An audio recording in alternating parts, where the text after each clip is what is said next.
امریکی اقتصادی پابندیاں ختم ہونے کے بعد ایران نے تیل کی برآمد میں 5 لاکھ بیرل اضافے کا اعلان کر دیا، جس کا اثر سعودی عرب اور دیگر عرب ممالک کی معیشت پر پڑنا شروع ہو گیا ہے۔ تیل کی قیمت جو کہ 2014 میں $114 فی بیرل تھی، اب کم ہو کر $55 فی بیرل ہو گئی ہے، جس نے خلیجی ممالک کی معیشت پر لازماً اثر ڈالا ہے، جس کی ایک جھلک ہمیں فروری کے آغاز میں سعودی عرب کے ایک فیصلے میں دیکھنے کو ملتی ہے، جس کی روح سے کچھ اشیاء پر 5% ٹیکس لگا دیا گیا ہے۔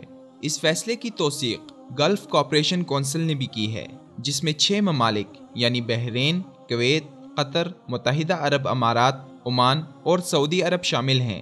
دوسرے خلیجی ممالک سے بھی توقع ہے کہ وہ اس رجحان کی پیروی کرتے ہوئے 2018 کے آغاز تک اپنے ممالک میں بھی VAT یعنی ویلیو ایڈڈ ٹیکس کا نفاذ کر دیں۔ اس فیصلے کو IMF کی حمایت بھی حاصل ہے، جس نے خلیجی ریاستوں کو تجویز پیش کی کہ وہ اپنا ریونیو بڑھانے کے اقدامات کریں۔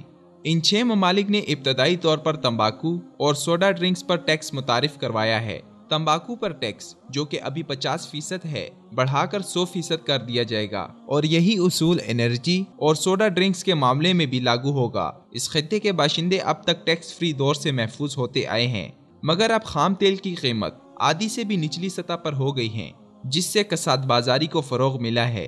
پچھلے سال دنیا کے سب سے بڑے خام تیل برآمد کرنے والے ملک سعودی عرب نے اسی حوالے سے کچھ اقدامات پر عمل کیا تھا، جس کا مقصد اس کی معیشت کو سنبھالا دینا تھا، جس میں وہ کافی حد تک کامیاب بھی رہا۔ ان اقدامات میں بڑے بڑے انفراسٹرکچر منصوبوں کو منجمد کرنا اور وزراء کی تنخواہوں میں کٹوتی شامل تھا۔ سعودی عرب کے بجٹ کا خسارہ جو کہ 2015 میں $98 ملین ریکارڈ کیا گیا تھا، اب کمی کے ساتھ پچھلے سال $79 ملین پر آ گیا۔ سعودی عرب نے ایندھن اور یوٹیلیٹی بلز کی رعایت میں بھی غیر معمولی کٹوتی کی، اور وہ پر امید ہے کہ اپنا ریونیو تبدیل کر کے سال 2020 تک اپنا بجٹ معتدل اور متوازن بنا پائے گا۔